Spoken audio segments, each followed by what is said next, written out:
Ouais l'équipe, salut à tous, j'espère que vous allez bien, j'espère que vous avez passé une bonne journée. On se retrouve pour la petite vidéo d'avant-match demain soir à partir de 21 h sur Canal+, en direct du Parc des Princes, Paris Saint-Germain, Stade Brestois, match comptant pour la 19e journée de Ligue 1. Les 5 derniers matchs, toutes compétitions confondues entre ces deux clubs, c'est tout simplement 5 victoires parisiennes.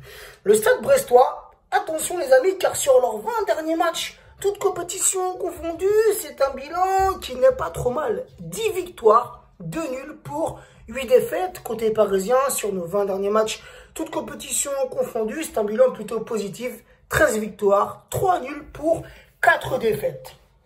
Lors de la précédente journée de Ligue 1, qui s'est jouée pas plus tard qu'avant-hier, Brest recevait Nice à domicile. Victoire des Bretons 2-0. L'AS Saint-Etienne recevait le Paris Saint-Germain. Score final 1 partout. Mais suite à ce match, les amis, suite à ce match nul contre les Verts, j'ai vu, et ce notamment hier, sur Twitter, quelques publications, quelques tweets qui m'ont heurté, qui m'ont fait mal aux yeux. Tu as déjà un Pochettino vient d'arriver, ainsi que son staff. Ils viennent d'arriver il y a quoi, 4-5 jours. Et tu as déjà des supporters, après ce match nul, qui remettent en doute l'arrivée de Pochettino. Mais comment tu peux te permettre, toi, derrière ton téléphone, à faire ce genre de tweet, à faire ce genre de publication? Le mec, l'entraîneur, il vient d'arriver, il vient de poser ses valises, il vient de reprendre notre équipe en main. Une équipe qui allait mal, avec beaucoup de joueurs à l'infirmerie. Ça, les gars, faut pas l'oublier. Et t'as des mecs qui viennent déjà l'incendier. Ouais, avec lui, on n'y arrivera pas. Ouais, ça se trouve, Pochettino, c'est une escroquerie. Putain, les gars, arrêtez vos conneries. Ça, c'est un truc qui m'énerve, les gars. Il vient d'arriver. Mais ce qui vient d'arriver, pour son premier match, c'est un match nul. On n'a pas perdu, les gars. Ok, on n'a pas si bien joué que ça. On a fait une bonne première mi-temps où on a vu de bonnes choses, notamment avec un système remanié en 4-3-3 avec Verratti en 10 en pointe haute. Moi, j'ai aimé Verratti à ce poste-là. Verratti, il a apporté beaucoup en première mi-temps, mais il faut avouer aussi qu'en deuxième mi-temps, il y a eu un peu de relâchement. Il y a eu un peu de cafouillage. On avait l'impression que c'était plus la même équipe, mais pourtant, c'était les mêmes joueurs. À la mi-temps, il n'y a pas eu de changement. Donc, il y a eu 2 visages sur ce match. 2 visages sur 2 mi-temps. Une bonne première mi-temps, une deuxième mi-temps qu'on va essayer d'oublier. Et c'est un match nul, les gars. Au final, on s'en sort pas trop mal.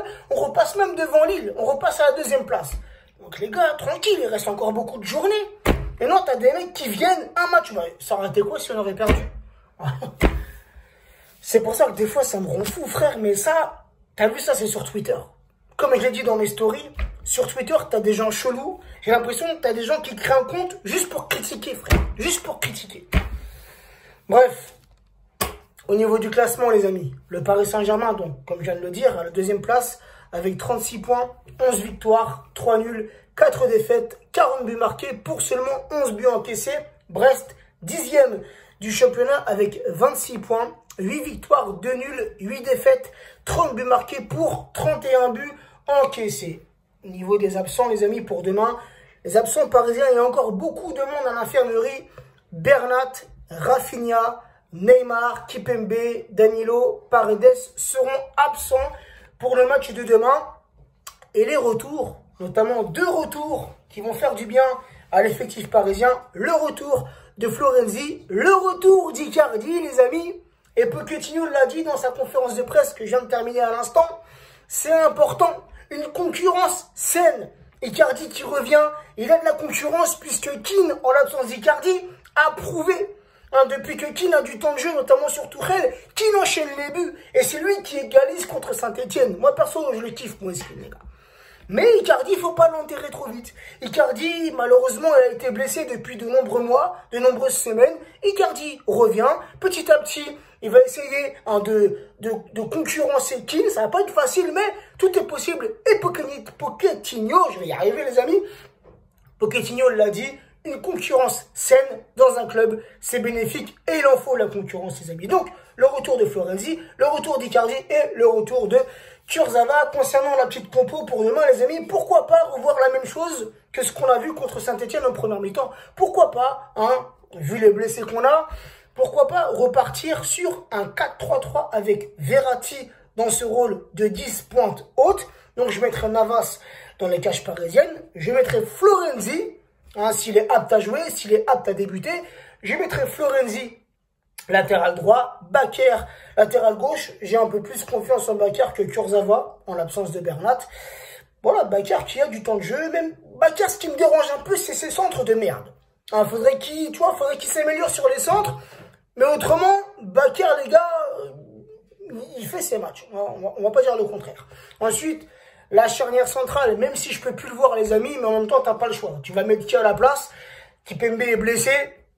Kipembe, reviens-nous vite, s'il te plaît. Parce que cette charnière-là, Kipembe, Marquinhos, c'est flamboyant. Tu vois ce que je veux dire? Mais là, en l'absence de Kipembe, t'es obligé de mettre ce joueur qui fait boulette sur boulette. Hein, donc la charnière, j'ai bien peur que pour demain, on ait la même chose que contre Saint-Etienne, c'est-à-dire Marquinhos avec Kerrer. Ensuite, Herrera, Gueye en tant que milieu récupérateur. Verratti, comme je l'ai dit, dans ce rôle de distributeur de numéro 10. Keane en numéro 9.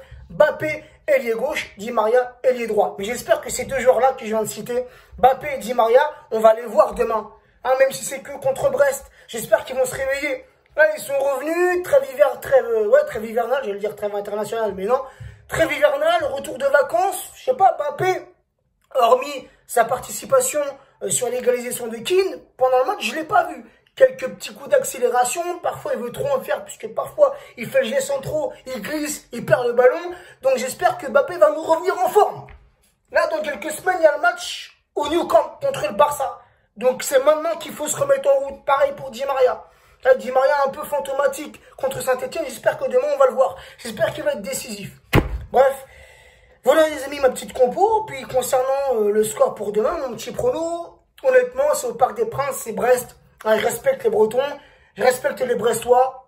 Mais avec l'effectif qu'on a, l'équipe qu'on a, les amis, je pense que normalement, si tout se passe bien, si tout va bien, on devrait s'imposer. Et je verrai bien un petit 2-0 pour le Paris Saint-Germain. Les amis, n'hésitez pas en commentaire à me donner votre compo et votre prono. Et comme je vous l'ai dit hier dans mes stories, les amis, vous pouvez, dès à présent, et ce jusqu'à la fin du mois de janvier, bénéficier du code promo ABOU95 sur le site footballeurdudimanche.com. Je vous mettrai le site en commentaire de cette vidéo. Il y a moins 20% les amis avec mon code promo ABOU95. Moins 20% sur tous les articles du site. Sur ce, prenez soin de vous, prenez soin des vôtres et on se retrouvera demain pour le petit débrief. Ciao la team.